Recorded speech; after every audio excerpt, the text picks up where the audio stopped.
I just had to get a good clap in, Steven. That was a good clap. Well, I like reared up for like 3 minutes, and I was like, it's not going to be good. The angles of the hands are not right. But then I got the angles of the hands Perfect clap. better. We should do a tutorial on that. What, how to clap? Quick tip, how to do a good solid clap. No, I should do the quick tip on how to do a high five and never miss. Touche, you gotta look at the elbow, right? So somebody just said something that you used touche wrong, and that I should get on your ass. Really? I don't know what the proper use of touche is. I thought touche means like, you're right.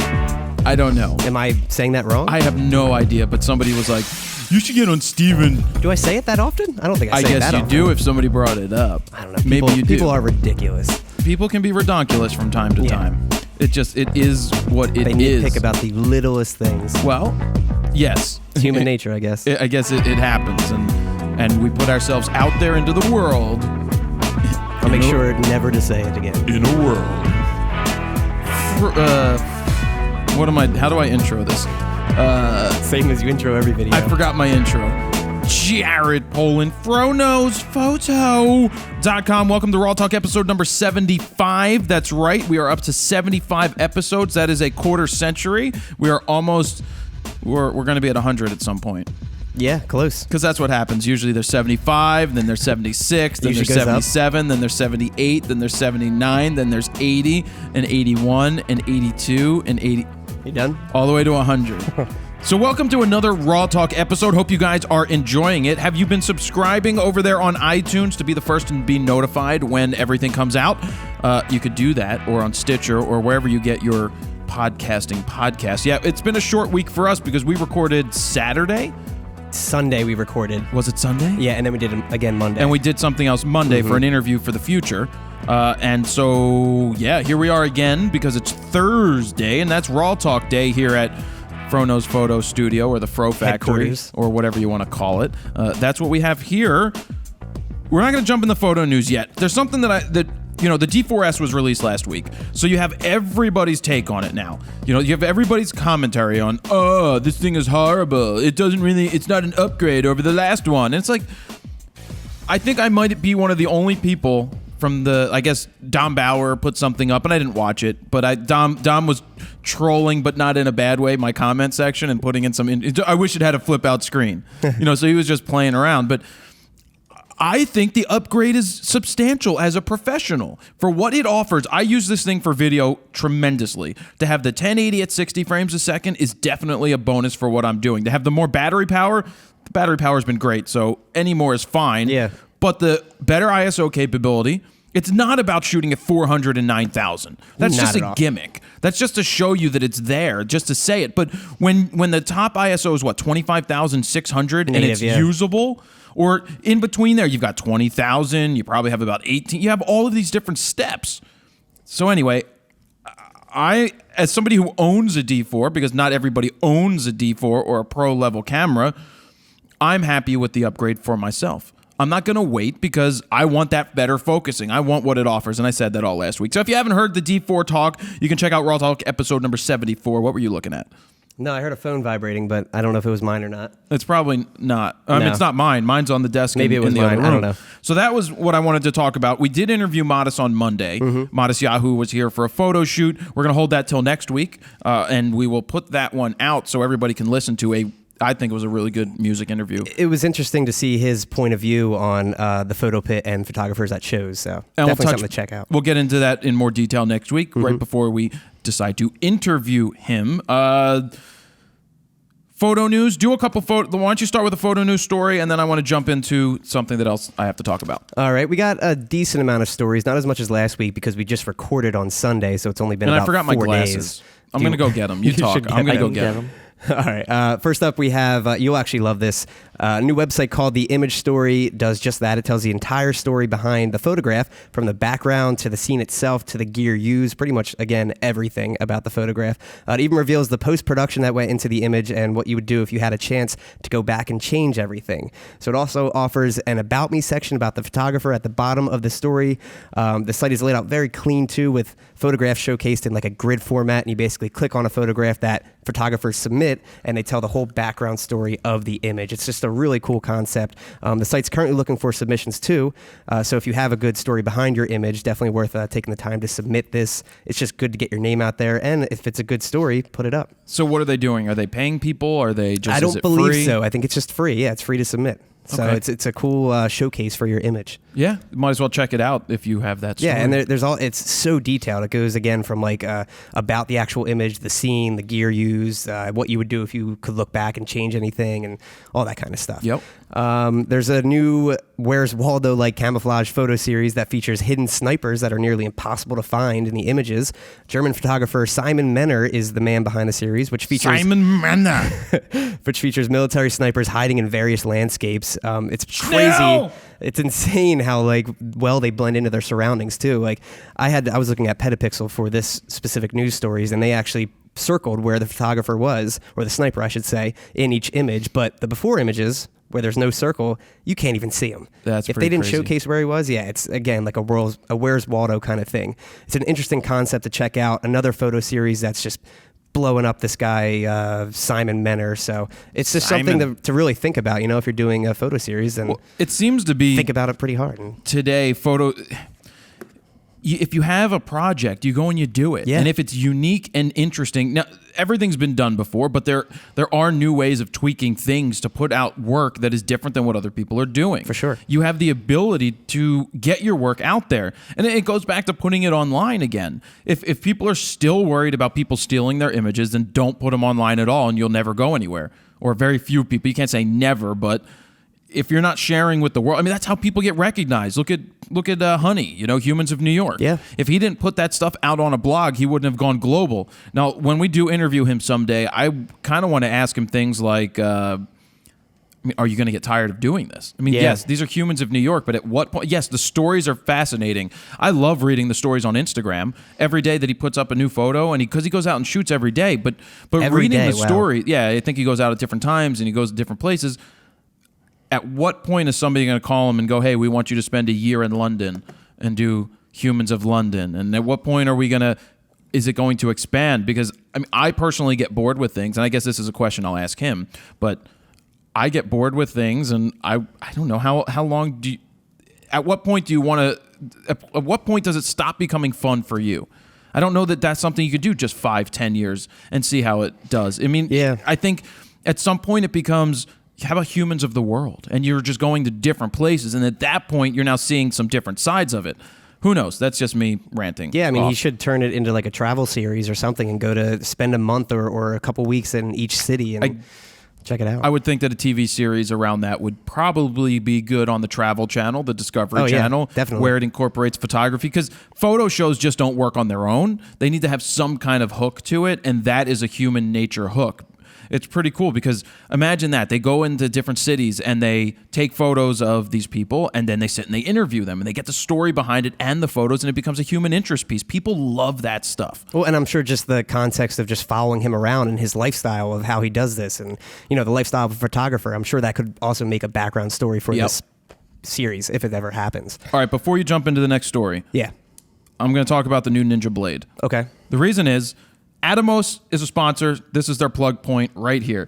They sent us a new Ninja Blade. I didn't know anything about it because they sent it without any information because it was an NDA, meaning a non-disclosure agreement. We couldn't talk about it until the 25th of February. You and I got to sit down and talk to her about the Ninja Blade. I have some bullet points to talk about. The product is professional, in parentheses, kick-ass monitor, and not just a recorder. This is their words. And then I'll get into my words. Monitor feature like waveform, vector scope, and 3 types of focus peaking, as well as zebra, false color, and blue only. And they're still selling the Ninja 2. Well, you know what? We have it right here, right? Yeah, let's show it. Here. Pop You it pull up. this thing out. Let me tell you. When we opened up this Ninja thing, it came with this nice, what do you call it? It's like a Pelican box. Pretty much, yeah. And it has everything you need in it. So you can travel with it. It has it in there. And it smells so like you're going to get high if you just sniff the Atomos case. Because it has that smell. Do you smell that smell? Yeah, it does smell good. Ooh, that smell. It's a legit case, too. Can't you smell that smell? And the case comes with the blade, too, right? Well, it does. So there's a difference between the Blade and the Ninja 2, and it basically comes down to the monitor. Oh, yeah. And this is part of Gear of the Week, by the way. I would have done this anyway. So the difference is the screen. It's now a 5-inch touchscreen that's an IPS screen, right? Like an Ipswich, something like whatever, like an iPhone would have. Much better It's screen. much clearer, More sensitive. crisper, brighter, more sensitive to the touch. It's now with 10 times more sensitivity. May not actually have 10 times more sensitivity, but it's better than the captive touch on the one that we're using. We have a smaller one. We have the Ninja 2. But the difference is, if you can't afford the Ninja Blade, you're getting the same recording in both. You get the same functions in both, primarily, other than these other waveforms and the better screen. So one is $695 for the Ninja 2, and one is $995. So it's $300 more for this, and you do get a better screen. And for professionals in the field, it's probably worth going with this. If we needed multiple units, we may have one of these and two of the Ninja 2s. Yeah. Because they're perfectly great. So either way you go, you can't go wrong with them. The pros and cons, have we thought of many cons of it? Not really. I mean, it's just it's a big upgrade, in my opinion, to the Ninja 2. In general, cons of any of the Atomoses, other than carrying it around and needing the power. Well, the Ninja 2, for me, it's the screen that's the issue. Right. It's the screen isn't the best screen, in my opinion. I usually go by the Nikon LCD versus the actual Atomos. I mean, it's nice to have a monitor. Right now, it's pointed at us, so we can see if it's centered. And I mean, that's my only con, really, about it. Yeah, so you just have to, and that's interesting because we've been using it for a couple months now, and usually we have more things to complain about. Well, usually I have more things to complain about, and I definitely will point them out when we see them. But the one thing is the screen. It's not the best screen in the world, but that's very functional to save the $300 if you're just getting started and you put the other $300 into other things. You could basically get this and like a H6 or something. Yeah. What's $399 for an H6? So you're just stretching a little bit, but then you almost have a whole setup to do a type of recording that's pretty darn good. So I like it. This new one, we're going to switch to start using it because this screen is fantastic. Still takes the batteries on the back, 2 of them. Takes the SSD or the smaller hard drives right in here.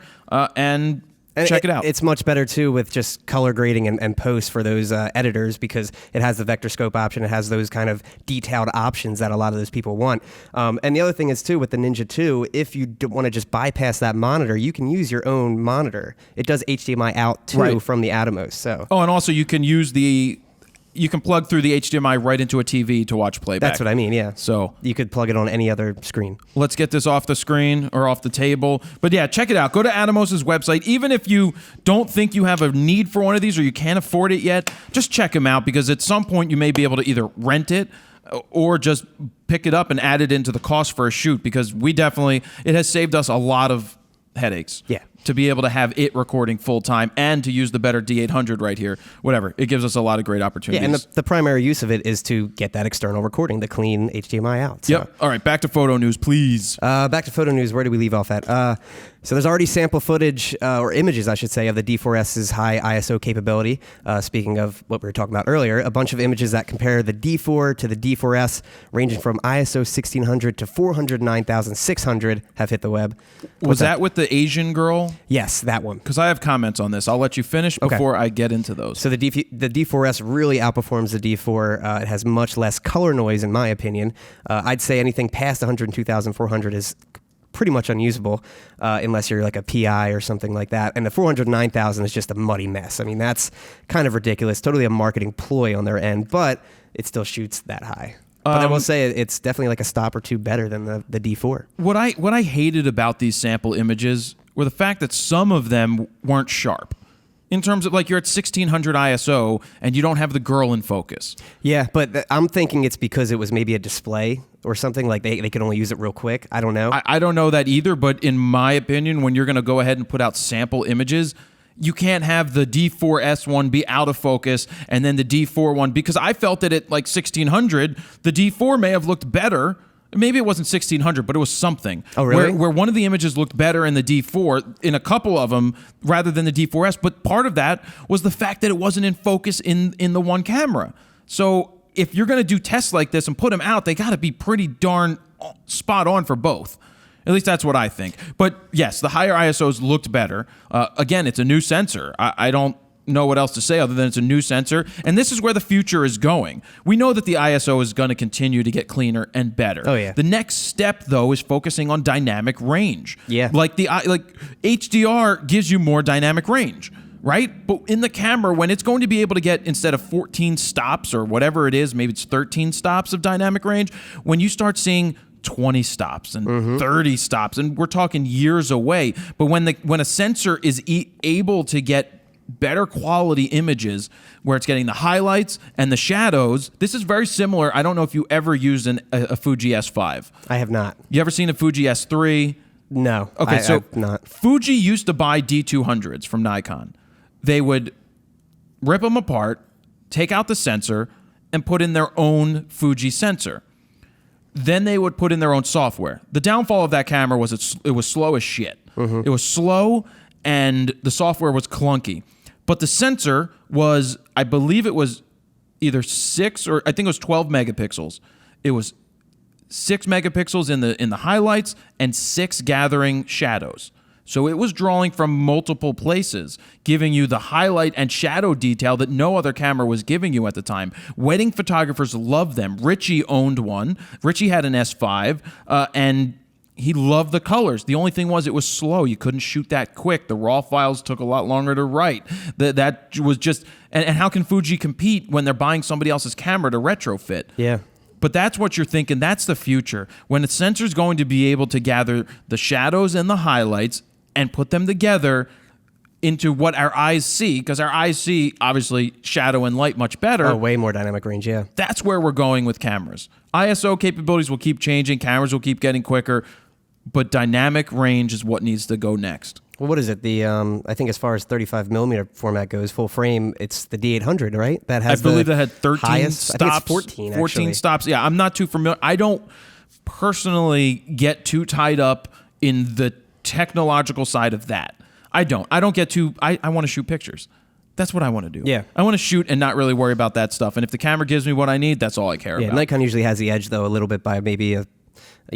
it's like 12 to 13 bit or so when it comes to dynamic range versus Canon. 13 stops, you mean? 13 stops, yeah. Yeah, but obviously the Canons are fantastic. How many people use 5D Mark IIIs and 1DXs these days? Well, that's very true, but the dynamic range is usually a little better, in my opinion, on the Nikons.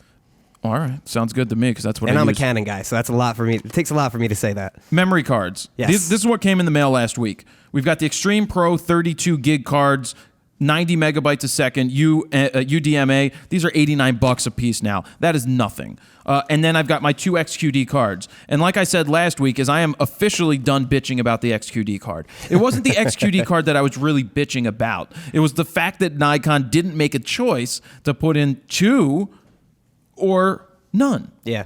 Either stick, because that's the problem. Now I got to carry both of these around. It's a pain in the ass. And I had to do that before. These are much less expensive, but they're fast-ass cards. They're quick as can be. I love them. They should have forced us to put 2 in the camera. They may do it next time, but I'm still going to go ahead and say that it's going to fail, and then we'll be back to compact flash cards in the D5. Yeah, I don't know if they would, just because the CF card is such a standard card these days. I'm sure there's a lot of D4 users and D3S or just D4 users that don't use XQD cards. Yeah, but just because they already have so many CF cards. But that's the thing. The way that I like to shoot is 2 cards in the camera at all time. I agree. And even you could do that. I could, but I don't because the stupid SD card and the... Right, and that's why I can't see them putting an S... I mean, maybe pro cameras can put SD cards. Maybe they'll put 2 of them in there because they're smaller and they're getting quicker. Like last week's photo news, you mentioned those faster cards. The UHS-2 cards. If they have that, I would totally use those SD cards. Right, so... I'm not beholden to the format. It's just that I have so many of the... Whatever. Either go to one or the other. I don't even know where I was going with that. But anyway, those are those cards. News. News. Speaking of Nikon, the camera company has released a new RAW image processing software called Capture NXD. It's currently available as a free beta download and will be replacing Nikon's Capture NX2 program. I'm not sure how many photographers actually use the Capture software directly from their brand's company, though. I mean, I don't personally. I do know people that like to use it when they're tethering, but I mean, if it was me, I would use Lightroom or something to tether. Yeah. But I figured I'd just bring that up because I'm sure some people do use it. Nikon software has always been crappy. And Canon. And you had to buy it. Well, the Canon's is crappy, but they gave it to you. You have to buy Nikon? Yeah, so I didn't know that. Canon gave you the raw processing it comes software, with it, camera. which was not very good, but it did the job, and it was free. Nikon always charged you for NX, and it was never a great program. Well, this is a free beta download, but it's beta. Right. So it's not completed. Exactly. And apparently they took some stuff out, too, from the original NX2 program that people don't like, but I didn't want to comment on that. Moving on, we have Sony has announced a new smartphone. It's called the Xperia Z2, which snaps 20.7 megapixel photos and shoots 4K video, and it's waterproof, and I'm sure the quality doesn't even come close to a DSLR. They claim it's the world's best camera and camcorder in a waterproof smartphone. It's waterproof up to 1.5 meters for 30 minutes, features a 5.2-inch Full HD screen, and it's set to be released this month, as in March, and no word on pricing just yet at the time of this recording. Do you know who will like that? Who? Because it's waterproof. I mean, that's cool that it's up to 30 minutes. Up to 30 minutes, 1.5 meters. So, well, yeah. They should do that with more phones in general, because women tend to drop it in the toilet. Dink their well, do you ever see what women do where they put their phones in their purse? In their ass pocket. Their ass pocket, they right? They do, and they sit always on it. in their ass pocket. And they usually have tight jeans because girls like wearing tight jeans. So you have the girls with the big butts, you've got the girls with the small butts. It doesn't matter. They all wear tight jeans, and they put the phone back there. So what do they? Girls don't stand when they pee, right? Is that true? I don't think they do. How do girls pee? I'm sure at bars they do a little squat. You couldn't tell me? Why are you asking it? I don't know. Yeah. I think that girls sit when they do that thing. But they anyway, do the squat. So what they do is they do that, and then it falls out of their pants right into the toilet. How many more girls have dunked their phones in the toilet than guys? I'm sure a lot more. So maybe that's the selling point for this phone, is that do you ever sit down on a toilet and worry that your phone will fall into the water? Worry no more, because all you have to do is fish it out and wash it off, and it's perfectly clean. Anyway, this 4K revolution thing is going to go way too far. Well, it's like the sensor, I'm sure, is this big. It's a small with sensor 4K video. It's gotta that be does 4K video that's going to look like dog doo-doo. There's no reason. It's just gimmicky stuff. It is. It's a marketing thing. Because the people in the world will buy it. Oh, it does 4K video because I don't know what to do with it other than upload it to YouTube. Are you ever going to edit it? No. Well, and it's just going to be a way bigger file size and I'm sure a majority of people out there that aren't photographers or videographers or what may, they have no idea what 4K is. It's technically what, four times the resolution of 4,000 lines. Yeah. No, well, it's 4,000 lines of resolution. But to explain that to the common person, yes, it's better quality, exactly, quote unquote. But there's so much more that goes into it. Next story. Next story: a new powerful photo series that features convicts sharing words of wisdom to their younger selves is now online. This is one of my favorites this week. Photographer Trent Bell took photographs of inmates at Maine State Prison. He started the project after hearing about a friend who was an educated professional, a husband and father, and he got sentenced to 36 years behind bars. So he had them write letters to their younger selves, which he then superimposed as a vignette around the final images, which were about life size or so. Here's one powerful quote from the project that one of the inmates said, in quote, "Our bad choices can contain untold loss, remorse, and regret, but the positive value of these bad choices might be immeasurable if we can face them, admit to them, learn from them, and find the strength to share," end quote. There's even a behind-the-scenes video of the entire project, the gallery he put up. Just a really powerful series in general, and I think it's something cool to share. Yeah, again, these photo stories, I'm not going to say struggle with creating, because I have had ideas for ones to do for a while, and now I'm starting to attempt to get it off the ground. I just have to do it. You know, you really focus on it, and it does take up a lot of your time, but it's worthwhile to go and create. These photos that I've been shooting of Modest, you know, I'm a very selective shooter, and my D4, did you see how many shutter actuations were on it? You said like 16,000, right? 16,665. That's so low. Right? So, yes, that's low when the thing is rated for 400,000. So you get the people who say, are you a real professional if you're not shooting a lot of pictures? It doesn't matter. I don't care if I shoot 10 pictures in a year and make $1 million off of 10 pictures, right? Or you shoot 1 million photos and make $10. It doesn't matter how many you shoot. It's the type of jobs that you're doing. Some people may only shoot 3 pictures and get paid a shit ton of money. That's just their thing. So I'm a very selective shooter. I don't overshoot. That's always been my case. Even going back to film, now I shoot a hell of a lot more when it comes to digital, but the shots that I've been getting of Modest that are different. I mean, I shot him in LA.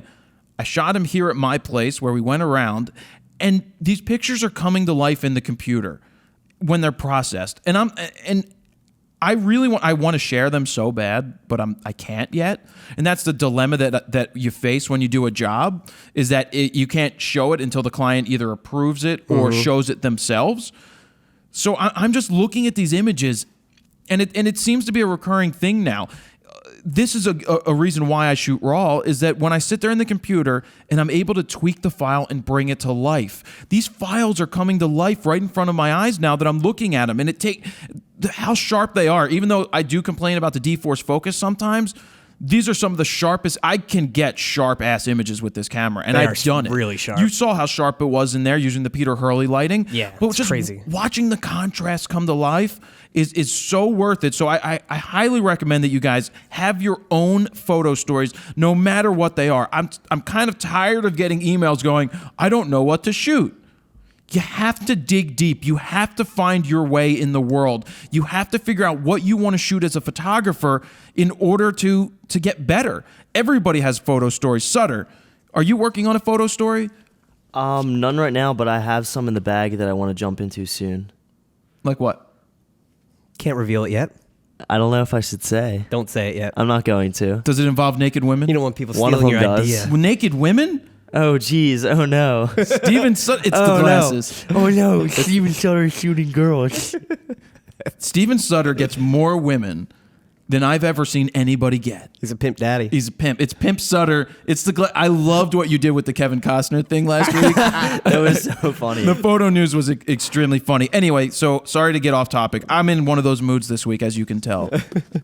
I'm very sentimental mood this week. I don't know what it is. I tried to find a better picture too of Costner. That was perfect. But it was so small. Like, they were only screenshots of the actual movie, so they're all real bad quality. But it ended up working out.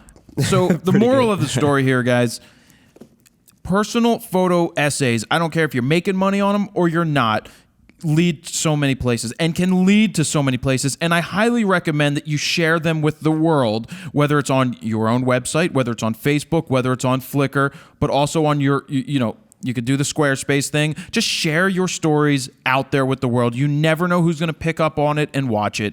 That's exactly how I guess I started my site. I mean, it should be used for like a creative outlet. When you're down in the dumps and you're sick of doing these jobs that you don't want to do, this should be your creative outlet as a photographer if you're really into that kind of stuff. Yep. And speaking of just any little story that you can do, another interesting photo series this time featuring wedding photos of Mr. and Mrs. Potato Head. I don't know if you saw this, but I just saw the one image and it was fascinating. It's pretty funny. So just little things like this. This is something that you could do. Now, wedding photographer Chris Thornton, he put together the series to try to explain to his 3-year-old son what exactly he does for a living. He's a wedding photographer. So very detailed, from the reception to detailed shots to even like photos with Uncle Spud photo bombing the actual wedding. I wonder if there's a after the wedding night. That would be funny. Video scene. I want somebody to take it to the next step, and it's Mr. Potato Head. Hey, Mrs. Potato Head, how you looking? Do you know that you're Mrs. Potato Head now? That's right. Open up that spud for me. My favorite, though, is a picture of Mr. Potato Head getting served a baked potato at the reception, and he's like freaking out, and there's a baked potato in front of him. Yeah. Now, the whole series is now online. If you're a wedding photographer and you need to explain what your job entails to your kids, this is something you should check out and show your kids. That's cool. Yeah. That's funny. And Kilkenny Cat, Ryan Connors, does that with, she does the Volvos, and she did pictures of like stormtroopers, and then it was Darth Vader and the car was up on its edge and stuff. I've seen that. Yeah, that's hers, and that's been stolen so many times. Yeah. But she does some amazing stuff, and I know that back in the day when we first started talking with her, she was shooting with a Rebel and a 51.4. Mm-hmm. So she had the kick-ass glass. She had a 51.4 on a basic body, which we know doesn't matter, as I put up a rapid-fire critique today that somebody did with the D40 again. That's perfectly amazing. It's enough, yeah. It comes back to that whole thing, and I'll get back to Ryan in a second. When people go, oh, what camera is that? That must be an amazing camera. And I don't go to a restaurant and go, hey, what kind of oven do you use? Because that food was amazing. That's a good analogy right there. It is. It's like, go bleep yourself, because if you're going to sit here and be like, and devalue everything that we do down to the fact that we must have a good camera, oh, you must use good wrenches when you're fixing a car. You know, just throw it back at people. Yeah. Your yoga mat is terrible. I don't know. I'm looking at a yoga mat. I'm just literally calling things out that are in the room. Just like, I love lamp. Brack, you're just looking at things in the room and calling them out. Anyway, so Ryan does those. She photographs Anna, her daughter, all the time. Just really good stuff. Puts it on Flickr, and Getty accepts every one of her images. And I told her that she should reach out to Getty personally and be like, you should just sign me. Yeah. And just give me a better percentage, because she shoots. And if anybody doesn't know, that Flickr has the ability to let you license your images through Getty. Now, the split, I think, sucks. I'm sure. Probably. But she's like, I put the photos up and they get instantly accepted. And I'm like, that's because the people from Getty are probably following you now because they know that you put up work and they think that it's saleable. Is it like generic shots that she's putting up? Like as far as like broad stuff? She always does a topic. Okay. Meaning if it's Valentine's Day, it's something with Anna doing something for Valentine's Day. If it's Halloween, she's doing something else. If it's back to school, she did a thing with the chalkboard. So it's usable images. That's what I'm asking. They're fascinating images that are great. Now, did you have the story in there that's been floating around about not iStock photo? I was going to bring that up, but I didn't because I kind of had too many photo news stories. But right. I know what you're talking about. Well, not the iStock photo where they're asking people to pay Getty back. Oh, that's what I thought you were talking about. No, there was What else was there? Was that what I wanted to? No, that wasn't it. No. It was 500 pics is allowing you to. They must have struck a deal with Getty or somebody else as well. But the split is 70-30. The wrong direction. Yeah, but at the same point, why not? You know what I mean? Like, would you be making any money off that anyway? What I'm saying is that 500 pics is taking 70% and giving the photographer 30. Yeah, I know what you mean. That's bullshit. It's bullshit for the fact that look at Apple, right? You put your app on iTunes, it's a 70-30 split. But our way, But right? the way of the developer, the person who's creating it. Stop being so freaking greedy, people. Let the photographer make some money, because if they have 1 million people, like 10,000 people doing this, then they're going to make a lot of 30%. You'll get a lot more people. I mean, people are going to do it anyway because they don't know any better. But 70-30 split, where the photographer's getting 30 and they're keeping 70, all they did is they made a website. They made a deal, right? Make it better, even if it was 50-50. Do something for the photographer. No, I agree. It is a ridiculous split, but I mean, at the same time, my images would just be sitting there on 500 pics anyway, so why not just make some money while I'm at it? If you can. I mean, I'm just throwing it that way. But this is what happened with iStock Photo. Stock photography was a big moneymaker in the 50s, 60s, 70s, 80s, 90s, somewhere into the 2000s. Then you get your iStock Photos come around. It's similar to 99 Designs, right? Where they aggregate and get people to submit, and there's like a lot of crap. So what happened is, it's supply and demand. People can buy a membership to iStock Photo and use unlimited amounts of images because they get an unlimited license. So the photographer's making pennies on their photos. They're not making very much. So where somebody would have had to pick, like stock photographers would go and create this amazing work. They'd shoot it. They'd upload. Well, they wouldn't upload it. They would have the slides and stuff, and people would pay thousands of dollars to use these images. So if it's just a picture of, say, a coffee cup, then there were only 2 people doing pictures of coffee cups. Now you would have 1 million people doing coffee cup pictures, which means there's so many things out there, so many choices, that the value goes down. I don't know why I'm off on this tangent. Go ahead. Go back to news. Sorry. Let's see. Where did I leave off at? So lice expert Marcy McQuillan says that selfies are causing a big jump in lice among teens. It makes sense, right? So she says that for the first time ever, she's seeing more high school and college kids than middle schoolers come in with lice. I figured I'd just throw that in there. Yeah, that's interesting because I read that. I saw that, and that makes a lot of sense. It makes total sense. That people are putting their heads together more instead of not. Because we never did selfies back in junior high school or high school. Not really. No, we never did selfies because you couldn't see the picture. Yeah. I mean, this time around, you can just flip the screen around and do it. And you have unlimited, you're not with film anymore, you have unlimited shots. So moving on, we have they should have done this from the beginning. Nikon is officially issuing a service advisory announcing that they will fix all D600 cameras with dust and oil spot issues for free, regardless of warranty status. Now, I'm not sure if this is because of the class action lawsuit that we talked about last week or not. It's got to be a preemptive strike against that. Well, apparently they are accepting camera returns immediately. So my guess is that this decision was made prior to that whole lawsuit thing that came up, last week in news. But yeah, so you can now get your D600 fixed with regardless of warranty. Well, what they'll do is they'll pay for the shipping back. They will pay for everything. Determine what they need to do with your camera, and they will replace the shutter mechanism if that's what they need to do. It's about time they're doing this. They should have done it up front. They knew there was a major issue. We've talked about it time and time again. It's good that they're coming around to finally doing something about it, but it took a lot of bitching and over a year and a half to get to this point. Yeah, they could have resolved it all from the beginning. It's bad. It's just bad.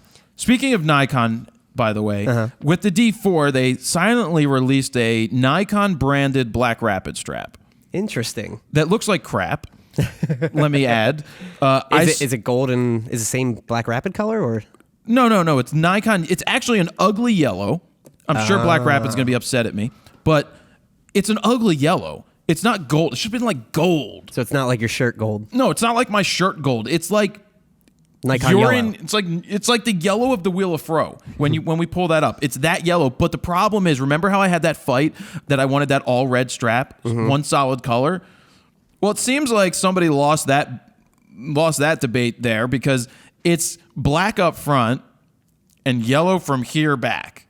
Okay. So it's split toned. They wanted to do that for yours too, right? Well, yeah, but it also says, I believe it says Nikon on the back and Black Rapid on the front. So now you've got two labels on it instead of on the front having two. Maybe I'm speaking out of turn and I'll get yelled at and I'll get an email for Black Rapid or something. But I saw that. I saw the strap and I was like, well, I actually knew it was coming, but still, it's like it should have been all freaking gold and yellow wrapped in with a black thing, just like your shirt, man. How awesome. Even if it was a Black Rapid strap with the, Stop holding up your signs. Thank you, Stephen. If it was even all black with nice gold piping, that would be awesome. That would be that said like Nikon and Canon. Like this, if it was outlined with this kind of gold. It'd be awesome. Yeah. That's my recommendation to them. Well, I wonder if Canon will do the same thing and have a red strap like the Frono's photo strap. If that happens, I'm in trouble. But they might just do the split tone too, so you might get lucky. I don't know that they'll make a deal with them, but who knows? Who knows?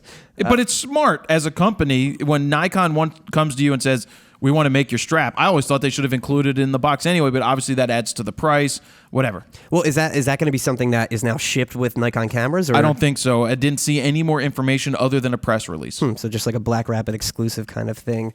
And we have one last final story.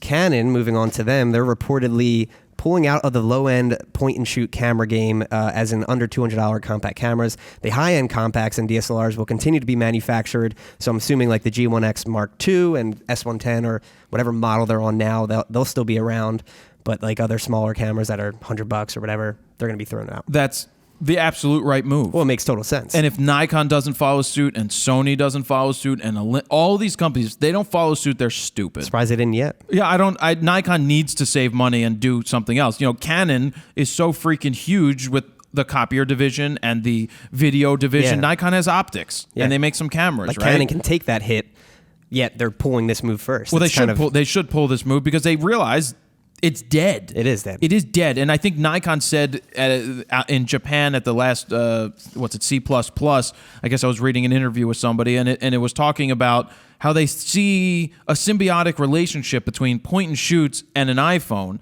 Like you're going to use you're going to use your iPhone or your phone over using a low-end camera at this point because it has extra features. Just doesn't make any sense. Well, especially new phones like this Xperia Z2 that takes 20 megapixel shots and all that kind of stuff. It's waterproof. It's like, what's the point of having an extra point and shoot camera? Exactly. That thing makes sense. I mean, I love the waterproof aspect of it. That's the best part in my For opinion. all cameras. Yeah. For all phones. Sorry. Yeah, I wish the iPhone was. Yeah, I do too. And that is it for photo news this week. So, all lots right, of good thank stories. You. You're welcome. I'm trying, Steven. I'm trying. Got to get up. Well, during the video shoot, we had a sign for Todd that we taped onto one of the tripods that said up because he needed to constantly stay up. We should have stuck that on your camera. No, when I'm filming, I'm up. Yeah, I am. I am. I can turn it on. I don't know what's on my mind today, why I woke up this way, but it happens, right? Well, you get your moods. I do get You're either moods. in a very happy, let's do this mood, or you're in this mood. This hasn't happened in a while, but you know what happens, though? You know what I think it is? What? We spent 8 days out of those 14 in 2 weeks shooting. So you are ramped up. You're ramped up. Like Every there's day, so all much. day. Every day you have to be on because you're shooting. You're paying the crew. You're here. You need to perform. And then now it's been a little bit. Has it been a week now? Almost. So it's been a week. I've just started catching up on things this week. Oh yeah, because today's Thursday. So Monday, and the weekend was really starting to catch up on sleep and things like that. And I get here and I'm just trying to get everything organized. My place is messier than it normally is. I want it to be cleaned up. So that's what Sutter and I are going to do, is cut up my boxes of stuff that's waiting off to the side. And I'm going to help you do that because I'm going to help you do that. But and you've literally been working every day for the past 2 weeks. Because think about it, RAWtalk we've been doing on the weekends because we didn't have time during the week. So you've had maybe 1 day off, if that. I've been creating. Well, I don't take off. You don't. That's the thing. That's true. I don't take off. I work every day. I should say I had 1 day off. I work every day, and I'm not complaining by any stretch of the imagination, because if I wasn't working, I don't know what the hell I'd be doing. I don't want to sit and watch TV. I don't want to sit and play video games. I love creating what I do, but I actually rolled the whiteboard into the other room now to get organized. I usually keep, for anybody out there, I wrote about this on Facebook the other day, where I like to keep a list of things to do, and I would highlight the ones and number the ones that I wanted to get done. But what started to happen is my lists would get 20 or so things long, and then you're sitting there and you just seem overwhelmed. Oh, I didn't get to it today, I'll get to it tomorrow. So we used a whiteboard in the video guide. I rolled it into my office. I have to do today, where I try to list maybe 5 things, and then I put a check mark. I don't erase it till the end of the day because I want to see what I've accomplished. I don't know, it's just a psychological thing.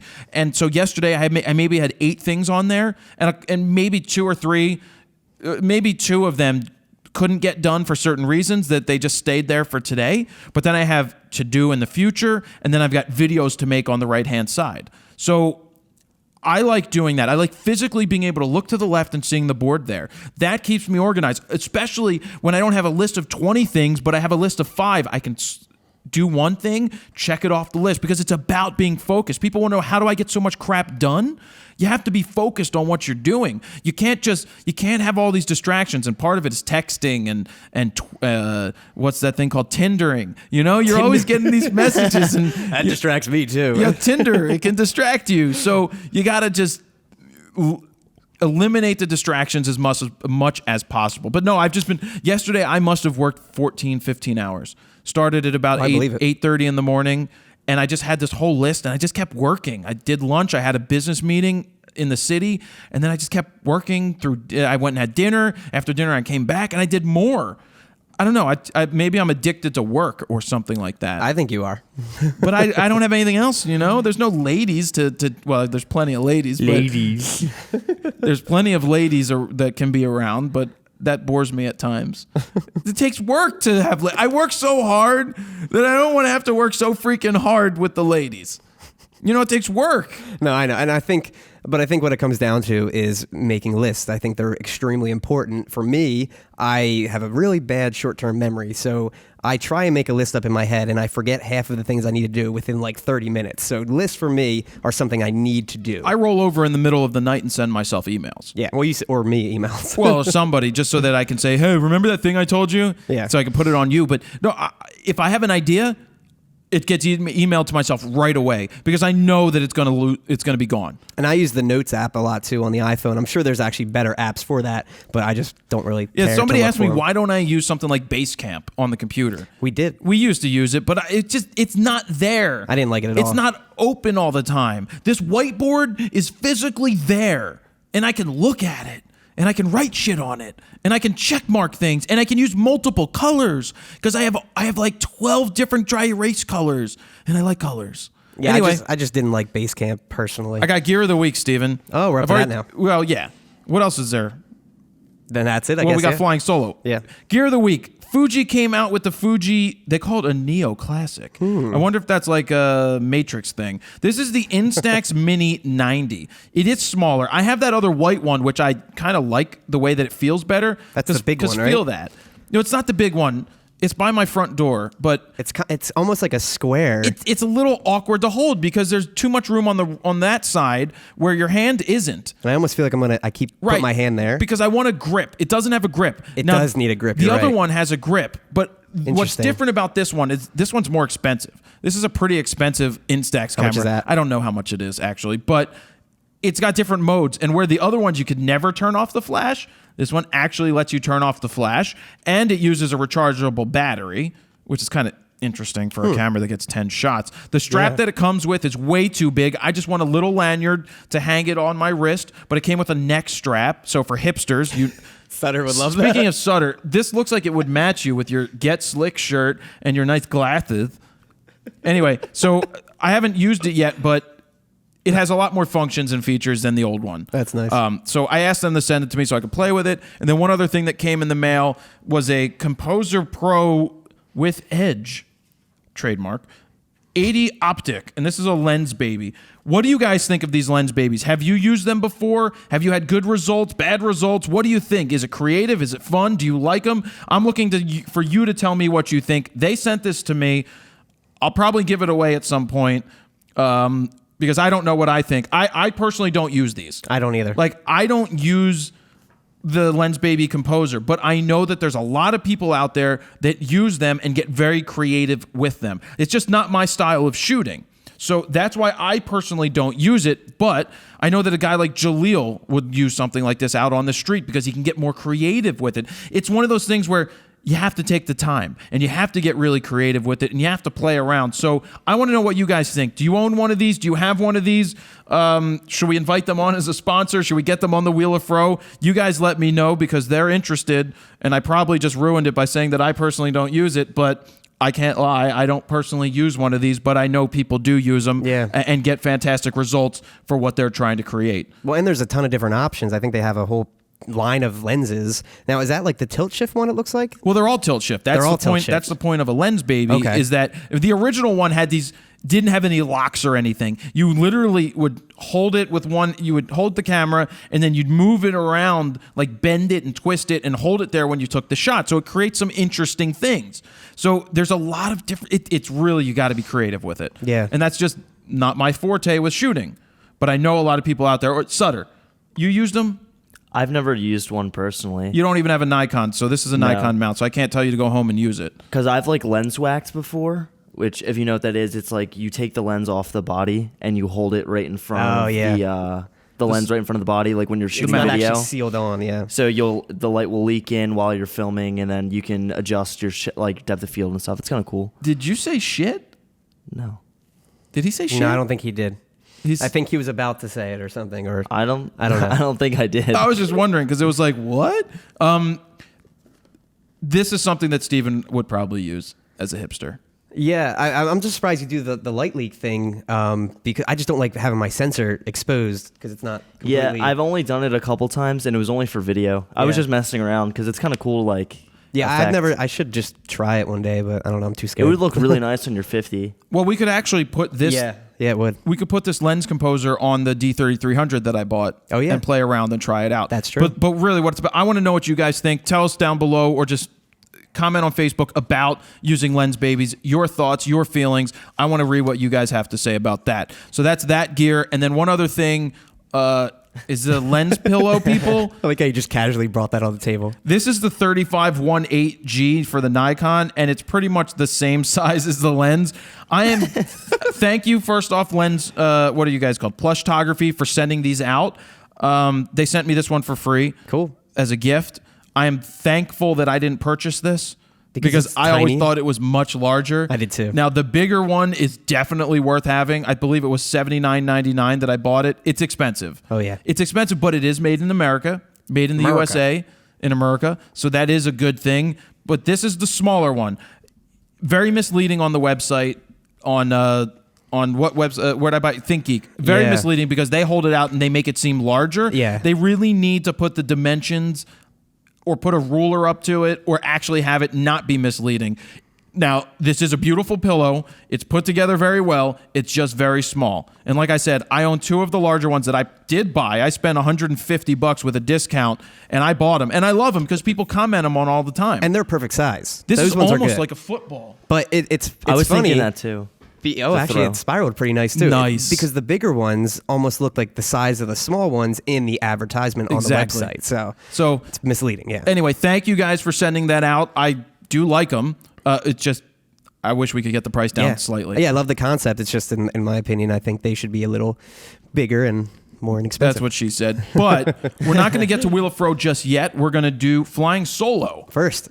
Well, yeah. Do we usually do it first? Usually. Switch it up? Really? I don't know. I thought we always did Wheel of Fro first. We did. People It doesn't can matter. Wait, Steven. Sorry, Jared. I'm sorry. They can wait till they do that. All right, let's get to it because I don't know. I need to feel good today about something. Oh my god. That sounds terrible. What? I don't So know. emo, Jared. Jared, you're so Where's emo. your guitar at? Yeah, so anyway, by the way, Steven's guitar, people are like, Jared, you're playing it upside down. If anybody noticed, and I noticed this, it's a left-handed guitar to begin with because the pick guard, when Steven's playing it right-handed, is on the top. Why did you do that? The left-handed guitar was cheaper for me, and then when I bought it, I converted it over to a right-handed. So I saved like $300-400. There you go. There you go. That answers that. And I play guitar left-handed. I don't actually play guitar because I'm terrible, but That's the thing. That's how I hold it. It was a joke, Yeah. people. Don't take it seriously. He doesn't know how to play guitar. I can sing, though. All right, let's go. Here we go. Grayson Dove. Jared, Steven, Bueller. While at an aquarium last week, I was having tremendous trouble locking a focus fast enough to capture the action. I'm shooting very entry-level Canon T3 with a Tamron 18-200. But I'll get to that in a minute. Due to light levels in the aquarium, I was shooting most of the day with the ISO nearly maxed out at the 3200 out of 6400. Is the sluggishness of my focus a lens or camera issue or both? What are your general suggestions for aquarium shoots? Keep in mind I work in TV and have a small cash flow for upgrading. Thank you. Well, first off, I would appreciate consideration for a spin on the Wheel of Fro. No.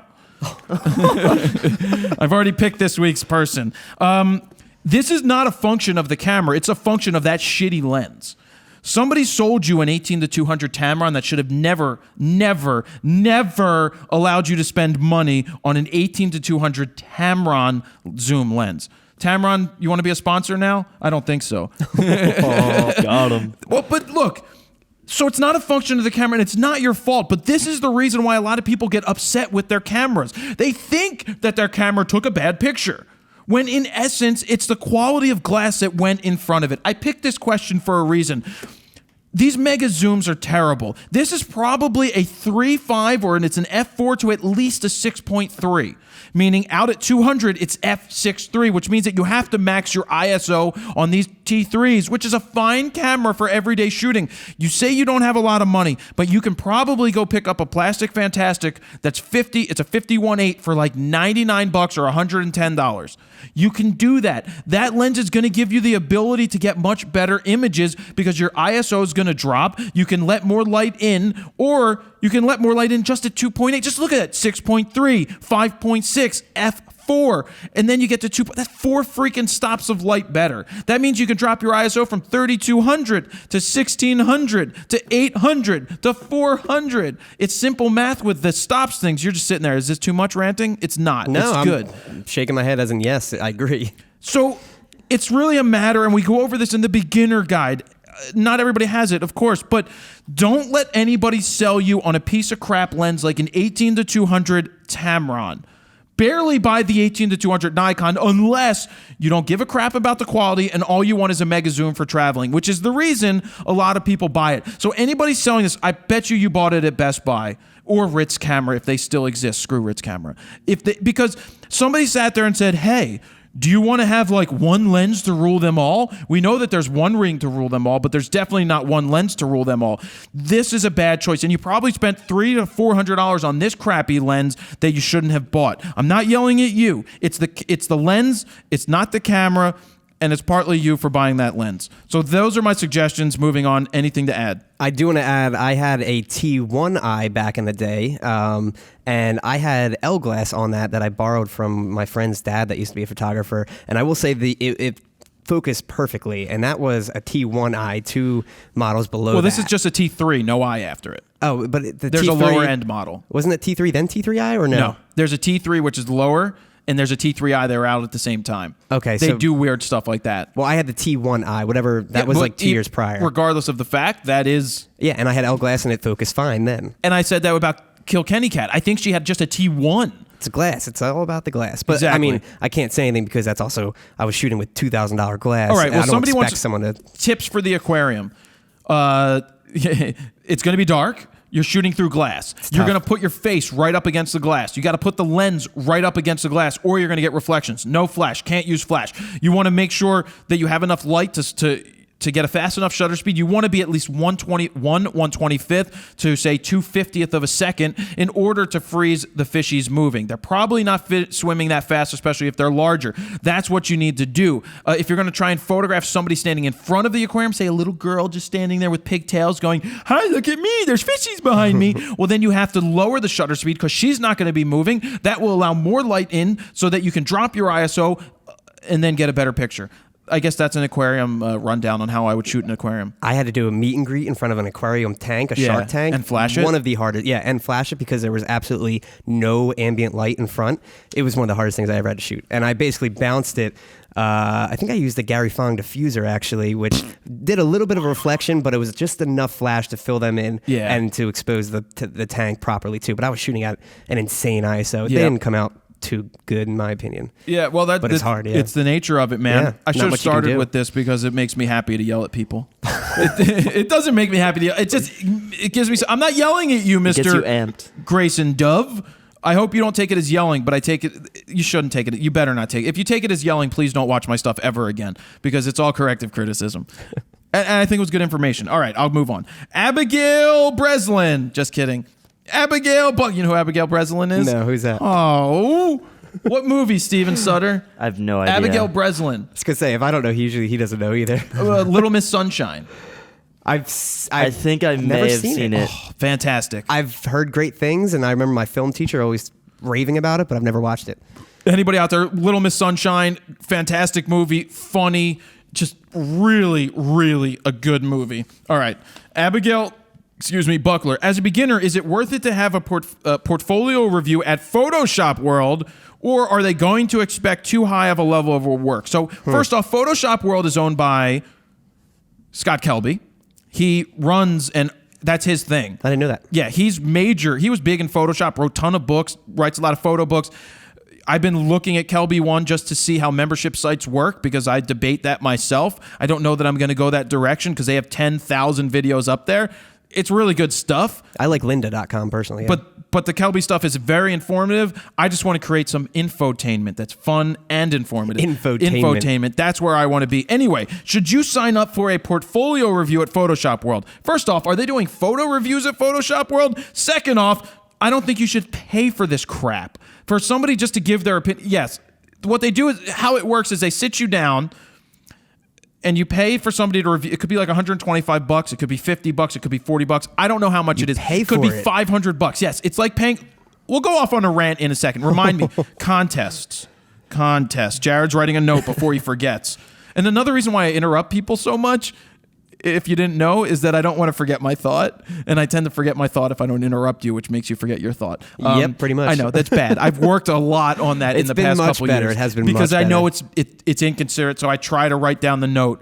But anyway, first off, you sitting down as a beginner, when I critique beginners' works, I'll just talk to Steven. When I critique, I don't know, I'm going to talk to the camera. Talk to the camera. I don't know. When I critique beginners' works, I take everything into consideration. I'm not going to critique your work the same way that I would critique Peter Hurley's work. You know, if Peter's coming to me as a professional and says, "What do you think?" I'm going to tell him what I think, right? If a beginner comes to me, I'm still going to tell him what I think, but I take everything into consideration. You just started out. You may not have that direction yet.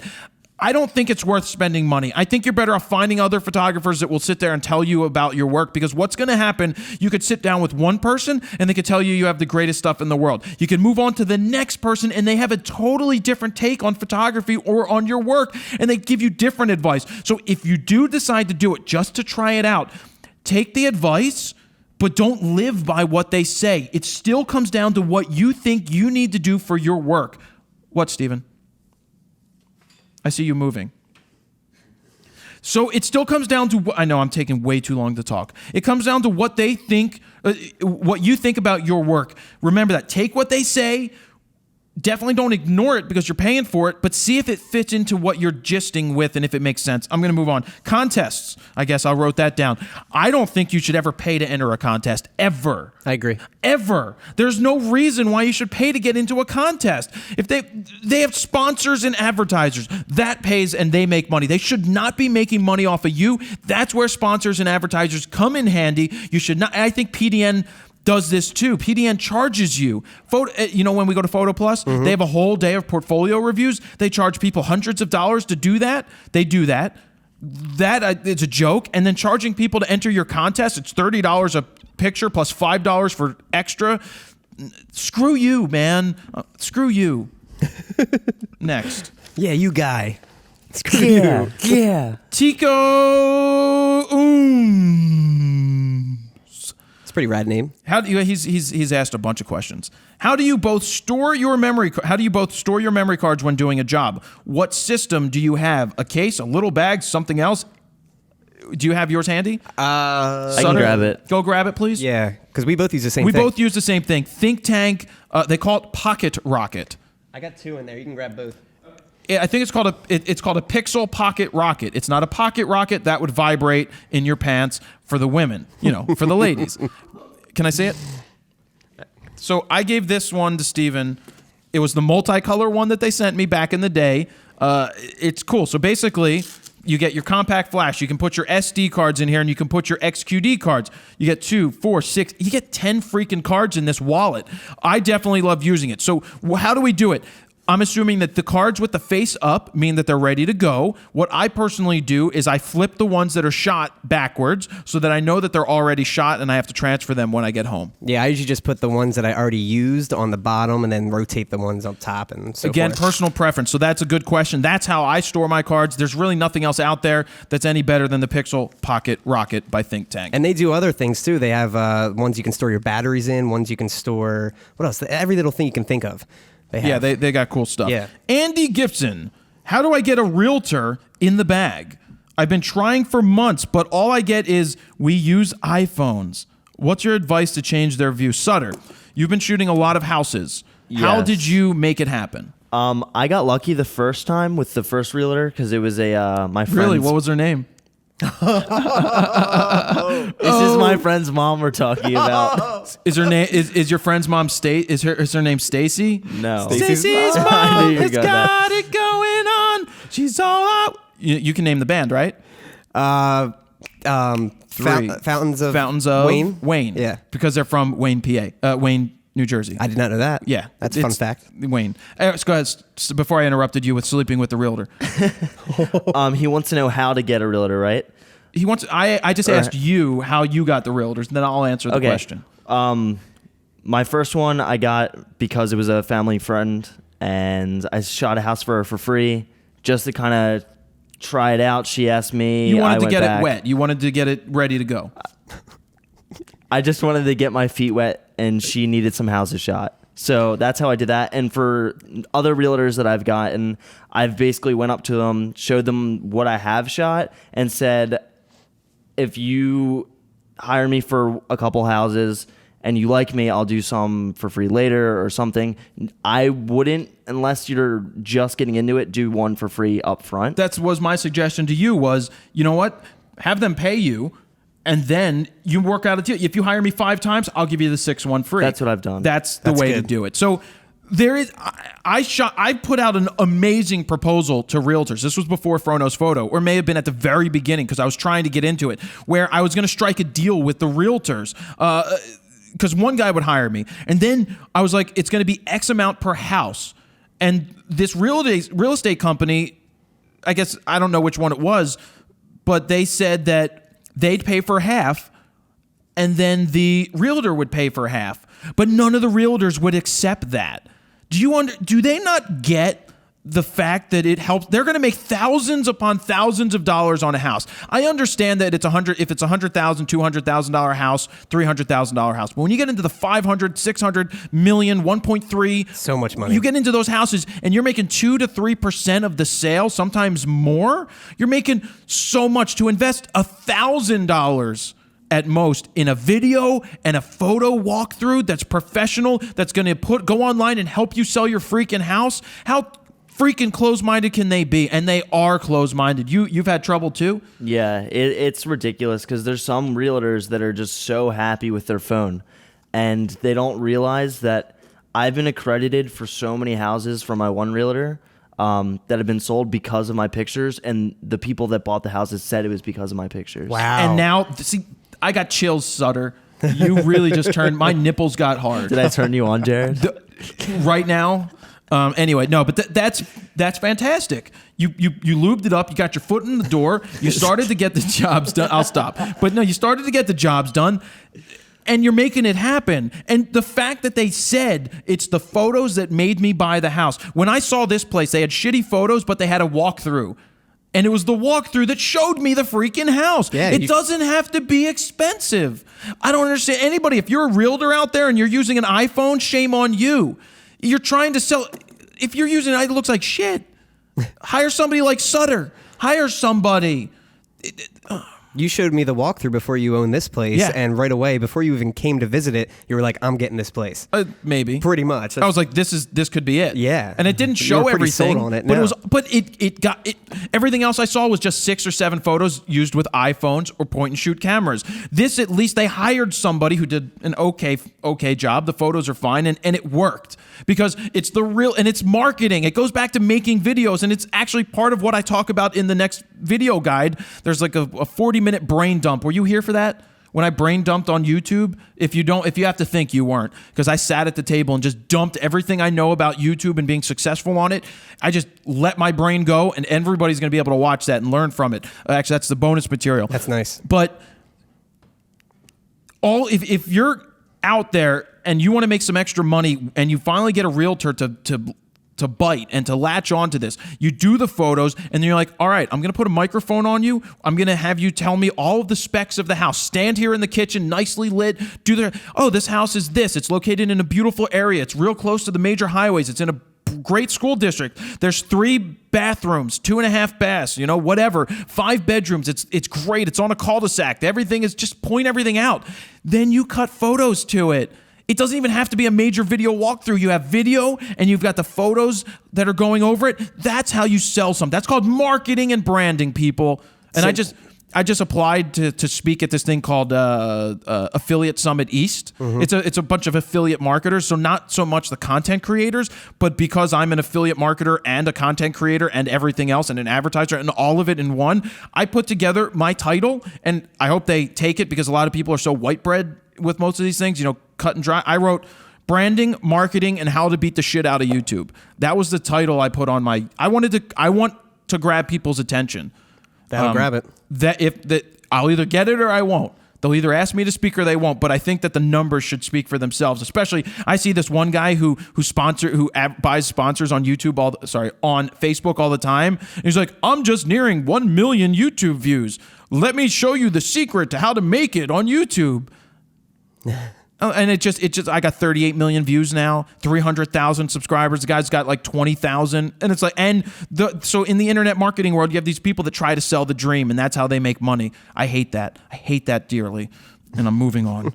Emilio, what movie's that from? That's familiar, but I don't know what Mighty that Ducks? No. Night at the Roxbury. Night at the Roxbury. That's it. Thank you guys for getting a movie right. I know. I was like, Emilio Estevez, right?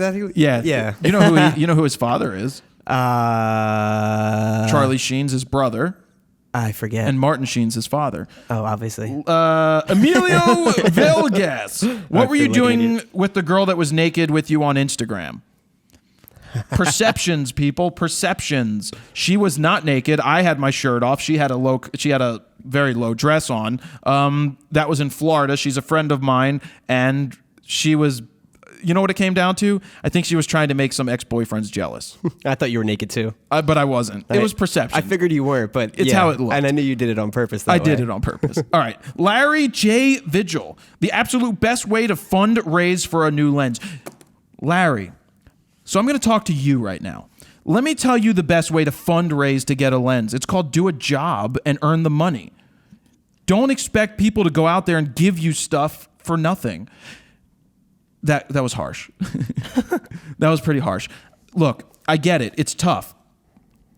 I bought my first lens. It was like $900. It was the first lens I ever bought. I had one lens for a long time. A long time. I had just one lens. I invested all of my money in that lens when I was like 15 years old, and I 16. saved up, and I spent $900 for an 80 to 200 2.8. I didn't take any money from my family. I didn't take any money from anybody else. I've earned it, and I saved up to make it. You have to do the jobs. You have to find a way to do this. And I know not everybody's in a great situation that they can afford these things, but I get requests when I put up the Jaleel thing, and Jaleel has his new wheelchair, by the way, and we haven't had time to make the new video showing it to you, but I've seen it. He's been out here. It's fantastic. Thank everybody who you should all have your photo prints by now, because I have mine, and Jaleel shipped them all out and delivered some personally in Philly. Nice. After I put that up, I got so many requests for people, help me fund buying a new camera, help me fund buying a lens. And I ignore that because people want you to help with everything, and I can't put them out there because I get hundreds of them, right? When it comes to these lenses, or you need to fund the lens, you have to earn the money. You have to do jobs. You have to do what it takes to make it. You have to sell your TV to buy a lens to make money to go buy that TV back again. I don't know what else to say. Was that too harsh? No, I mean, I think that's what needs to be said. I feel like it doesn't also have to be photo jobs, because on the side I've been installing kitchens. I thought you were Deuce Bigelow. I don't. On the side. Do you know who Deuce Bigelow is? No. Mel Gigolo? Mel Gigolo? You've never seen Rob Schneider? Rob Schneider is Deuce. Wait, hold on. Hold on. In a world where Rob Schneider needs a job, he becomes a male gigolo. He's fat. He's ugly, he's hairy, but women still pay him for sex. Check out Deuce Bigelow this Friday in a theater near you. I will be adding some movie reverb to that. Because a lot of the money and a lot of the lenses that I've bought were half funded from money at my previous job at Chick-fil-A. Which I love that you worked at Chick-fil-A, man. I worked there for 2 years. Hello, may I help the next customer? My pleasure. I worked at McDonald's when I was 15. Did you? Yeah, it sucked. I never worked a job like that. I did maintenance at a summer camp, which meant cleaning up the puke when somebody threw up and taking the trash out, which is a very interesting job. That was the only job I could get when I was 15. That's why I did it. Did you mess it up, Steven? That was the only job that you could get? Mm-hmm. So anyway, I know I digress. But no, good advice. You got to do the jobs that you got to do to make the money. I better move quicker. Todd Butner, what is your take on using light meters? Can you really recall? I can't really recall you ever really talking about them, and don't ever really see you using them. Just curious on your thoughts. Absolutely don't see a need to use them at this point. This digital age.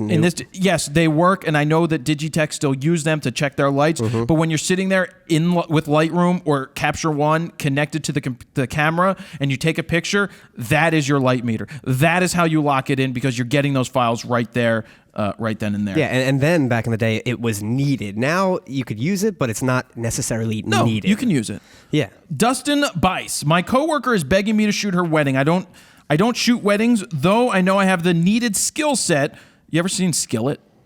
No. They're a Christian rock band. I know who they are, but I never saw really them. good pop crossover Christian rock. Yeah. Yeah, really nice guys, really nice band. But they play in front of like 80,000 people. Wait, how did you bring them up? Skill set reminded me of Skillet. Oh.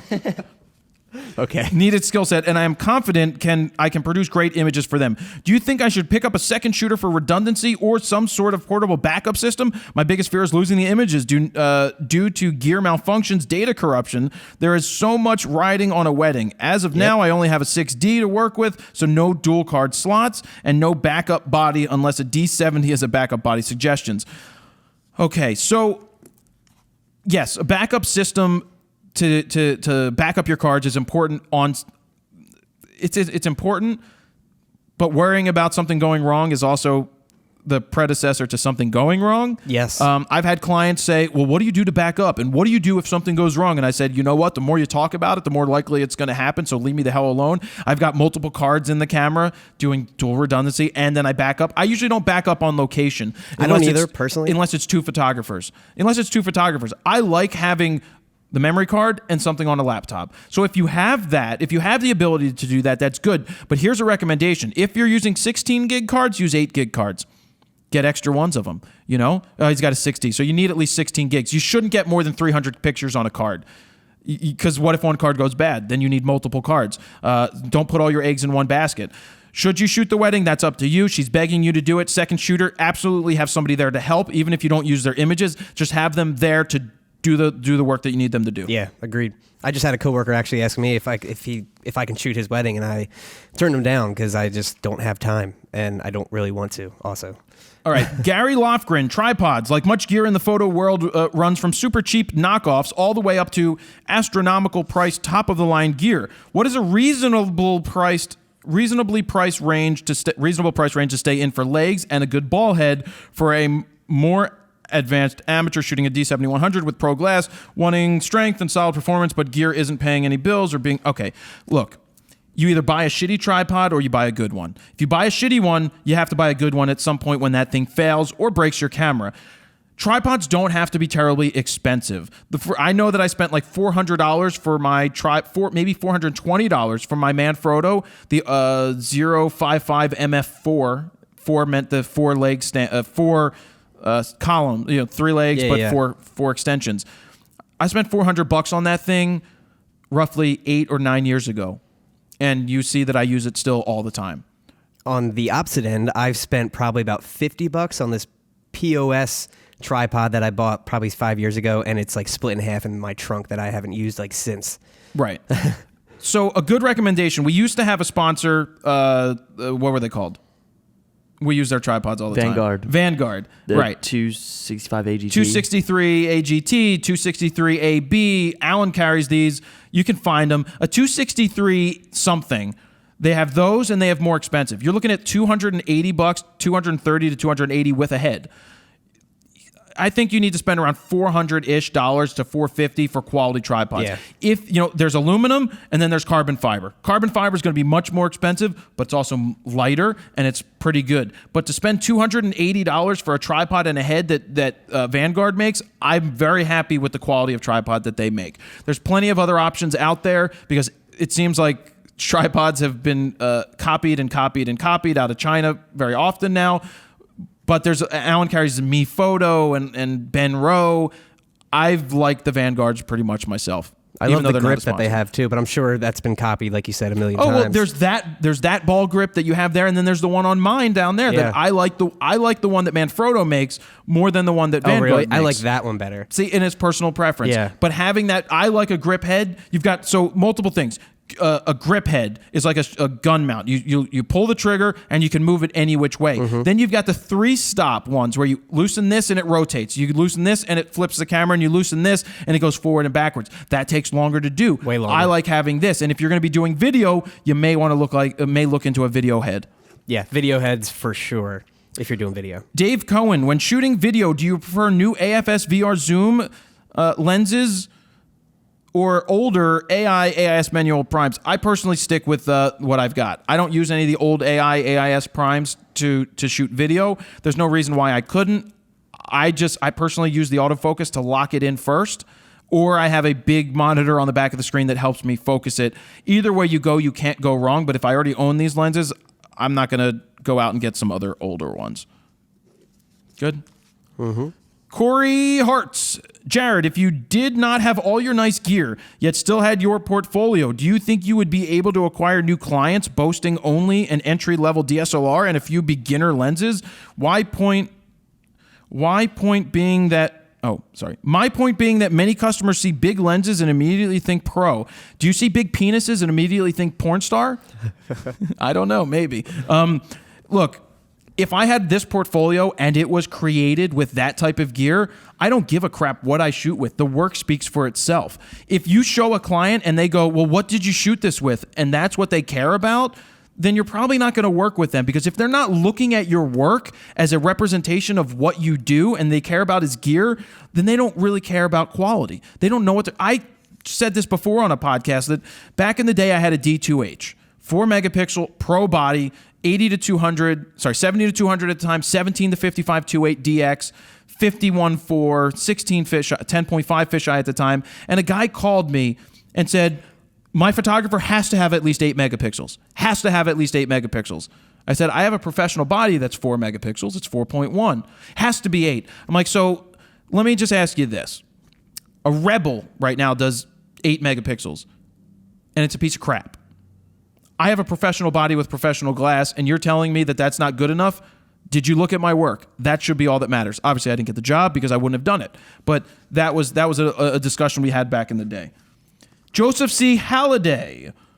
What are some of the other podcasts that you listen to?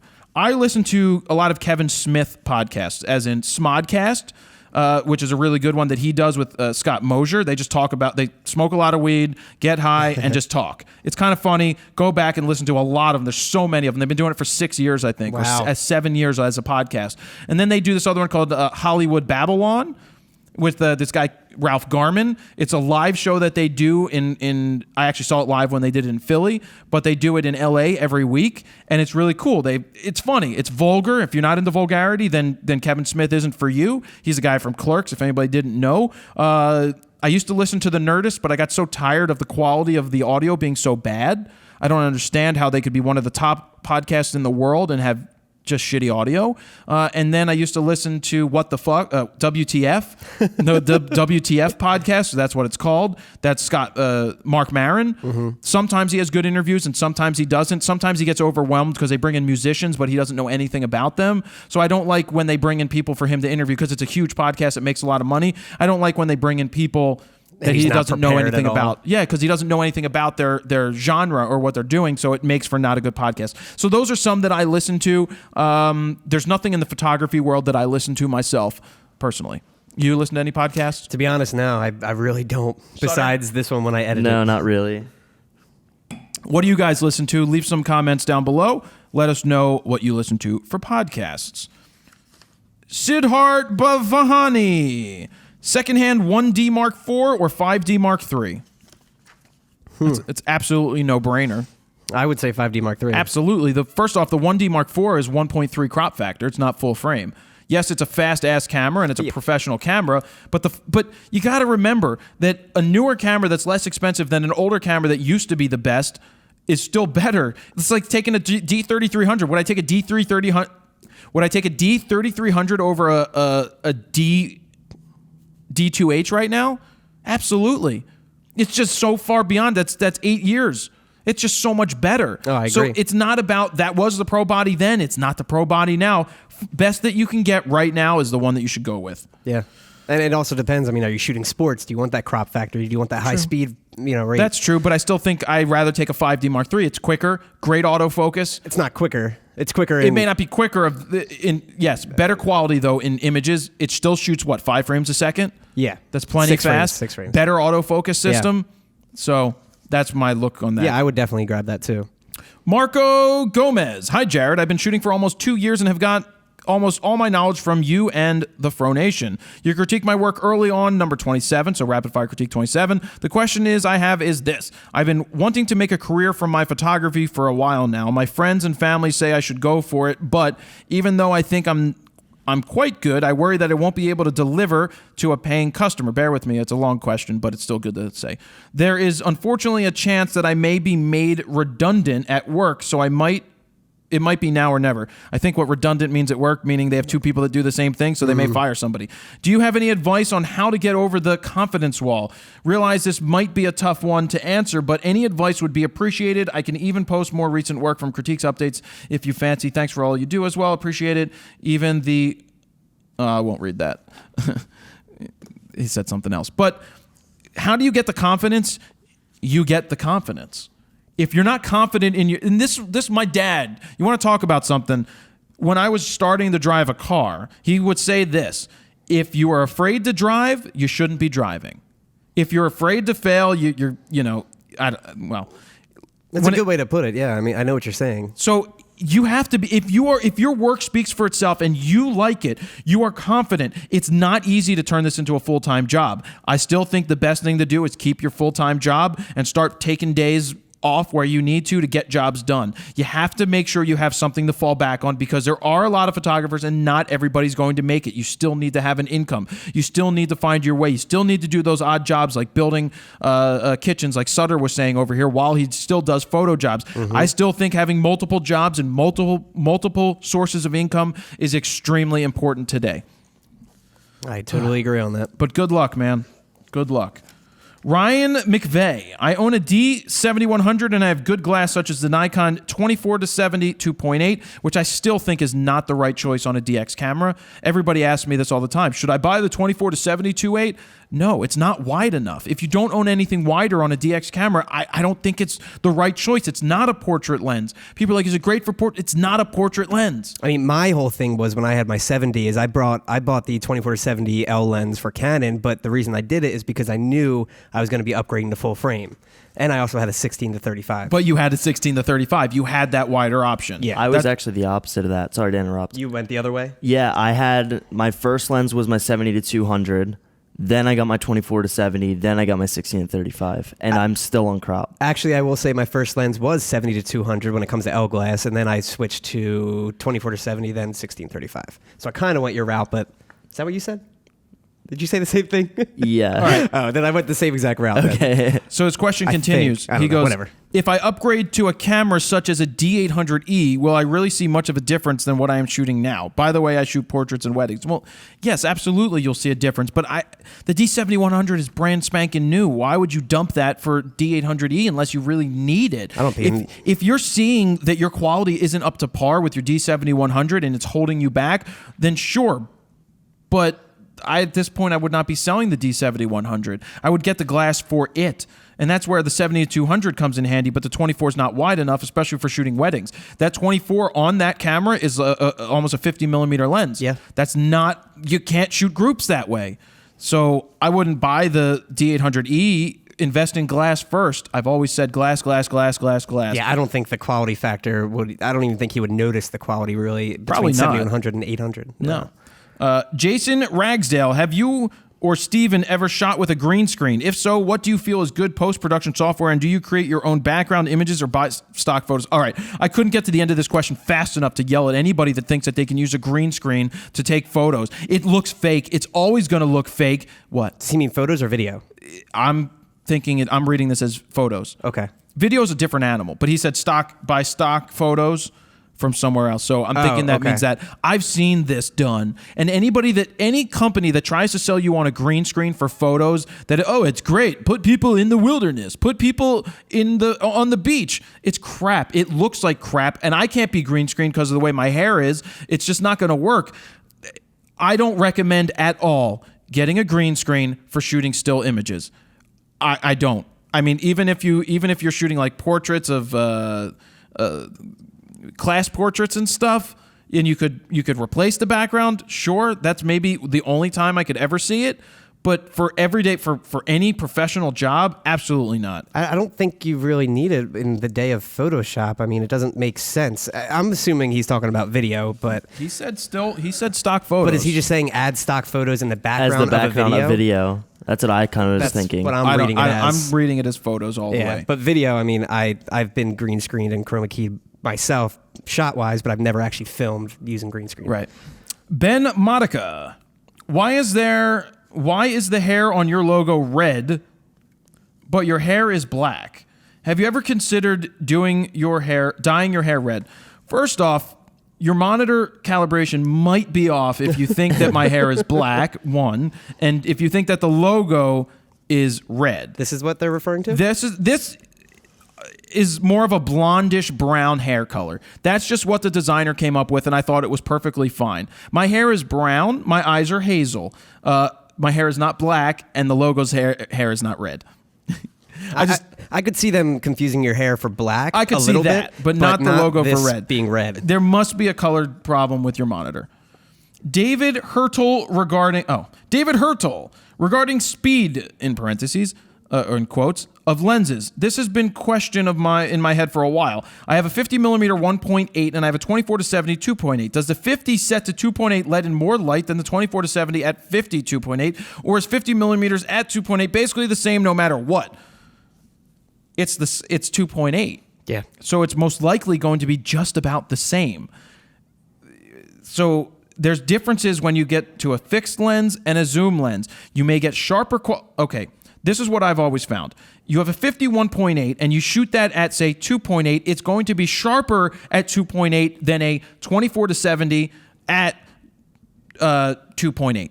Generally speaking. The 50, when you have a fixed lens, it's generally sharper at those apertures like 2.8 and 3, the 3.5, 3.2, and all that stuff because it's a little wider. But you also don't have any moving elements, which makes for sharper images, and it helps for that. So the 2.8 there is the same as the 2.8 there. It's going to be generally the same. You may see some slight differences because of the way that it runs through the glass and everything, but it's going to be very similar. Have you seen DSLR or SLR Lounge's Canon lens comparison videos? No.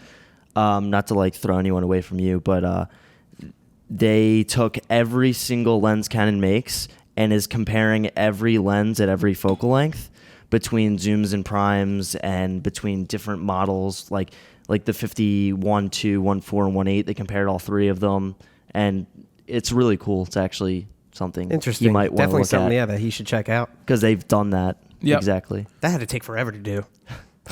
All right. Troy R. Garcia, when you started out, what was the one piece of marketing advice from your dad that stuck with you through all of your business endeavors? Do you feel that your dad's encouragement and wisdom made Frono's Photo what it is today? Still would love to hear a podcast with him as the interviewee. Thanks, Jared. I don't think there was any advice when I started out other than what the hell are you doing? You know, what are you doing up there in your room for 18 hours a day? What are you doing creating all this work? You want to get the Wheel of Fro going, Steven? Yep. Because we're going to get to that right now. The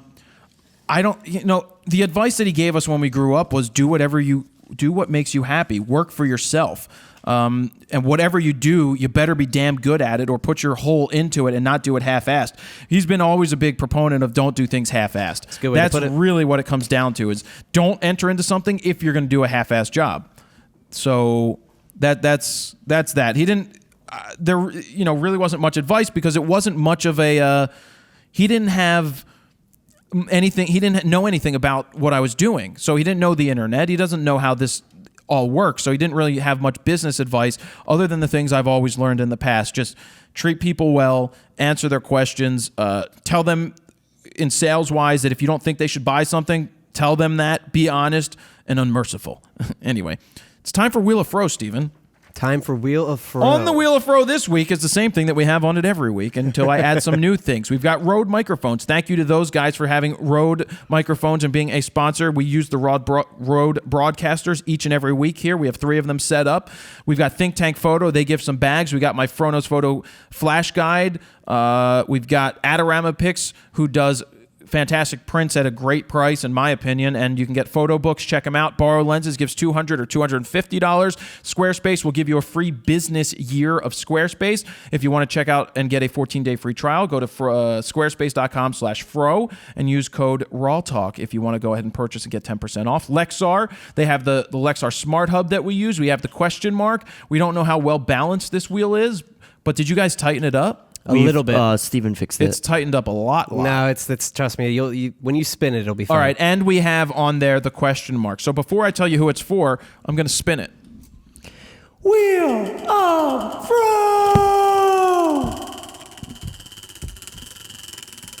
All right, round and round. It is not wobbling this week, so it is much better, Steven. Nice job. And Squarespace.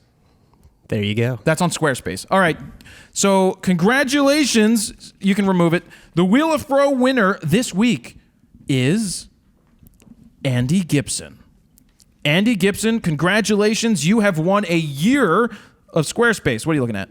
No, I just fixed my mic. Everything was fine? Yep. All right. You've won a year of Squarespace. Check the camera when you're going. Make sure it's still on. Yeah, you get 20% battery.